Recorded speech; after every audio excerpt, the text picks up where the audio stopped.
सांगा, कोळी समाजाच्या वतीनं तुम्ही मुंडन आंदोलन जे करत आहात तर तुमचा काय प्रमुख मागणी आहे?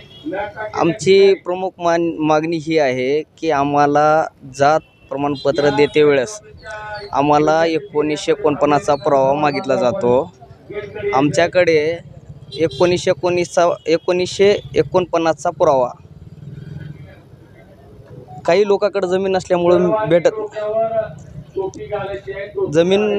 भेटत नाही आणि कुळी जरी असलं, मराठवाड्यातील जी कुळी आहेत ती कुळी जरी असलं तर बिना अटी शर्ती आम्हाला आमचा जातीचा प्रमाणपत्र द्यावं, हीच आमची सरकारकडे मागणी पहिली।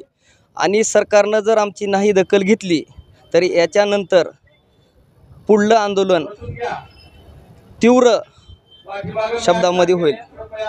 आता जे तुम्हाला जात प्रमाणपत्र जे तुम्हाला की अटी त्यांनी घातलेली आहे तर त्या अटीबद्दल तुम्ही अटी शिथिल करावं आणि आम्हाला प्रमाणपत्र मिळावं अशी तुमची इच्छा आहे का? हो, माझी इच्छा ही आहे की समाजाला बिना अटी शर्ती लावता प्रमाणपत्र द्यावं, ही माझी इच्छा आहे। कारण की समाजावर खूप अन्याय होतोय आणि समाजावर ही अन्याय पाहून ही सर्व समाज बांधव आज लातूर येथील जिल्हाधिकारी कार्यालयासमोर मुंडन आंदोलन करण्यासाठी आलेले आहेत। तर मला सांगा, कोळी समाजाच्या वतीने आज मुंडन आंदोलन तुम्ही करत आहात तर तुम्हाला काही जात प्रमाणपत्राविषयी काही अडचणी आहेत तर काय मागणी आहे तुमची? आज जिल्हाधिकारी कार्यालय लातूर या ठिकाणी कोळी महादेव, मल्हार कोळी, टोकरे कोळू यांचा मुंडन आंदोलन ठेवलेलं आहे। त्या मुंडन आंदोलन ठेवण्याचा आमचा उद्देशच असा आहे की आम्ही मराठवाड्यातील मूल आदिवासी असून आम्हाला जात वैधता प्रमाणपत्र हे दिलं जात नाही। आमच्या टीशीवरती जरी महादेव कोळी असलं तरी आम्हाला तुम्ही कोळी नाहीत असं सरळ सरळ शासनाचं म्हणणं आहे। म्हणून आम्ही मूल आदिवासी आहोत, आम्ही या मराठवाड्यातले महाराष्ट्रातले कोळी आहोत।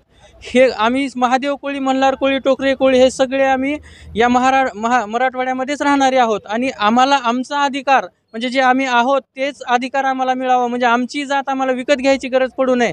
आमची जी जात आहे ती आमची जात आम्हाला शासनानं आमच्याच हक्काची आमच्या सोबत राहू द्यावी आणि आमच्यावर जे जात वैधता प्रमाणपत्रासाठी ज्या जाचक अटी आहेत 1950 पूर्वीचा पुरावा असेल किंवा जर आम्ही वैधता केली असेल तरी त्याला रिओपन करून आमची जात वैधता हे म्हणजे कॅन्सल करण्याचं हे षडयंत्र शासनाचं चालू आहे। त्याच्या विरोधामध्ये आम्ही आज या ठिकाणी मुंडन आंदोलन करत आहोत आणि आम्हाला आमच्या मुलांना आमच्या परिवारामध्ये जर एखाद्याचं जात वैधता प्रमाणपत्र असेल तर विना अट विना शर्त कसलीही शर्त न ठेवता माझ्या परिवारातील किंवा माझ्या इतर समाजातील लोकांनाही जात वैधता प्रमाणपत्र द्यावं, या प्रमुख मागणीसाठी आम्ही या ठिकाणी मुंडन आंदोलन करत आहोत।